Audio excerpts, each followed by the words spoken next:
Hi everyone, delonewolf here and welcome back to the Sunday recap, my weekly vlog where I talk a bit about my last week in games. And as always, we'll start with EVE Online, and well, I have to be honest, I have not played a lot of EVE Online last week.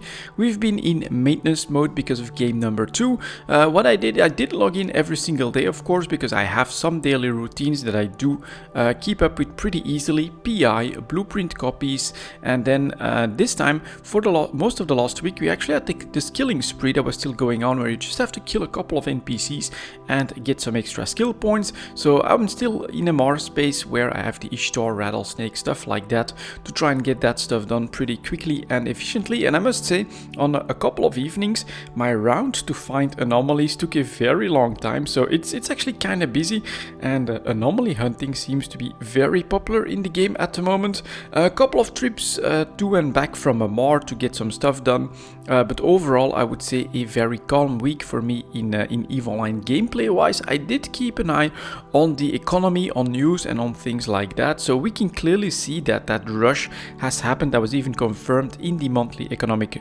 numbers, that production has just skyrocketed as everyone is trying to build stuff on the current set of blueprints, especially for those that change and probably will become far more expensive. While at the same time, in the market itself, we're starting to see a little bit of speculation, and personally I'm really interested in seeing what's going to happen with Tech 2 ships, because those prices do seem to be going up as well. And yeah, we had this opportunity in the stealth bombers to really make a very nice trade.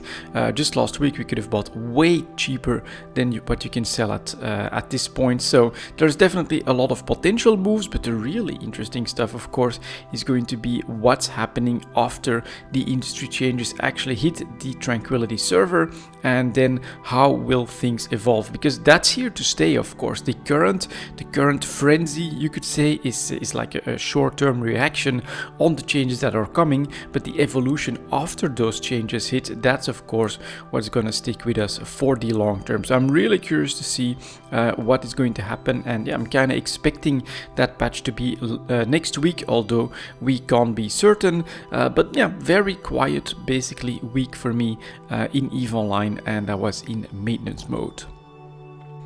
And so you may be asking, well, who's guilty for that quiet time in EVE Online? It's game number 2, which is Path of Exile.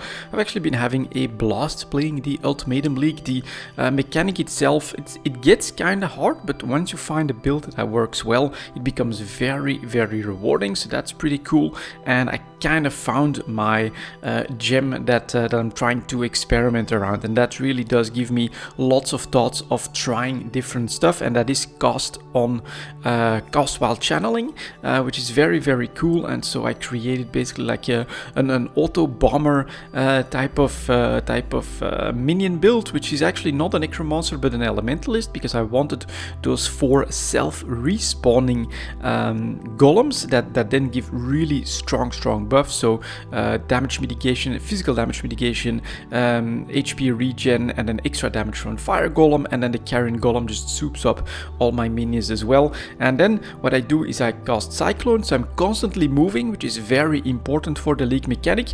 And then while we do that, we constantly throw out little skulls that explode basically just a couple seconds after they're deployed. So they're like self-seeking missiles that find a target, and then boom, they explode in a nice little AoE fiery explosion.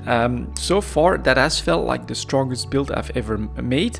It has a very good combination of defenses through these golem buffs, and you can get a couple of auras going, and then very good damage, especially clearing damage in the maps. That's gone really fast there, so it's kind of impressive what I've done there. I got through the acts the fastest I've ever done with that character, and also basically without dying. A couple of deaths on some of those league mechanics, but it's really a very cool character, and it's potentially gonna become like my go-to build. So far my go-to build has been just get as big an army as possible going, and in fact I've done an iteration on this that I think was deathless outside of maybe a couple of the very first league mechanics, where I just build up a permanent army. So we get I think it's 2 golems that we can do, but then you get the zombies, you get the specters, you get the animate guardian, and then you take the popcorn, so the exploding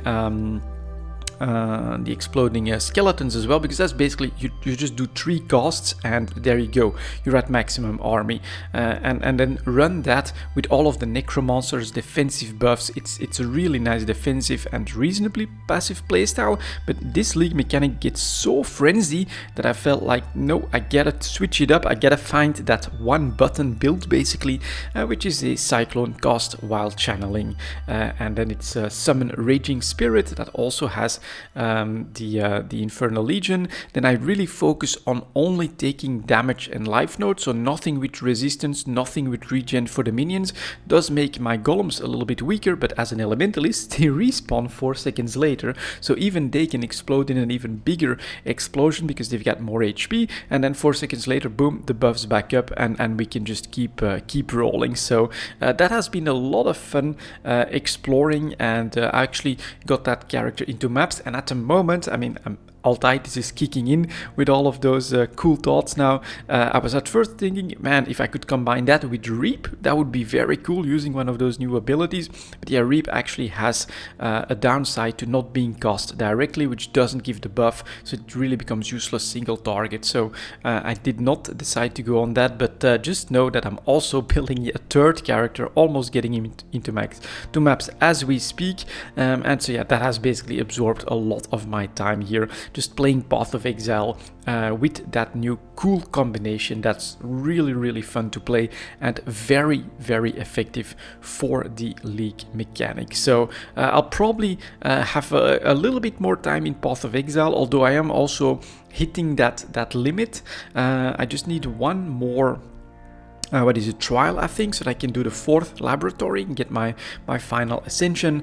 But I think after that, I don't really feel like, you know, pushing end game or getting into red maps or anything like that. But yeah, just trying out cool combinations, getting ideas for next leagues, because this one, this new character's elementalist that, you know, has that combination, it feels a lot stronger baseline than the massive army minion necromancer build, and so that's probably at the moment I would say that's my go-to.